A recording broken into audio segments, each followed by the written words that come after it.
আসসালামু আলাইকুম, LI multimedia থেকে সবাইকে স্বাগত। অবশেষে আপলোড হয়ে গেল গরিব ঘরের রাজপুত্র। না দেখলে অতি দ্রুত দেখে আসুন গরিব ঘরের রাজপুত্র 9 এ কি ঘটতে চলেছে জানতে পারবেন এই ভিডিওর মাধ্যমে। সকলে ভিডিও স্কিপ না করে সম্পূর্ণ দেখতে দেখুন।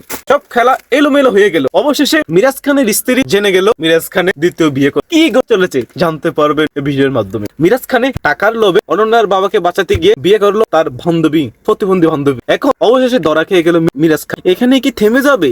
অনন্যার কি সুখ শান্তি হারিয়ে যাবে? অনন্যার বাবার কি সুখ শান্তি হারিয়ে যাবে? কি মিরাজ খান কি পরবর্তী অনন্যার ভুল ভাঙাতে পারবে? এবং তার ম্যানেজারকে পাঠিয়েছিল তার বন্ধুর কাছে চাকরির জন্য। মিরাজ খান কি তার পূর্ণাঙ্গ সম্পত্তি ফিরে পাবে, নাকি মিরাজ খান আবারও ভিখারির পথে চলে যাবে? কি হতে চলেছে? অনন্যা মিরাজ খানকে ভুল বুঝবে? কি হতে চলেছে? এবং মিরাজ খানের প্রতিবন্ধী বান্ধবী কি জানবে অনন্যা মিরাজ খানের স্ত্রী? এবং পরবর্তী কি অনন্যার সাথে মিরাজ খানের সাথে কি সম্পর্কটা থাকবে, নাকি বিচ্ছিন্ন হয়ে যাবে? কি ঘটতে চলেছে জানতে পারবে গরিব ঘরের রাজপুত্র সিরিজ 9। যারা চ্যানেলটি নতুন দেখছেন অবশ্যই সাবস্ক্রাইব করে অন করে রাখবেন এরকম রিভিউ পাওয়ার জন্য। সকলকে ধন্যবাদ। আসসালামু আলাইকুম।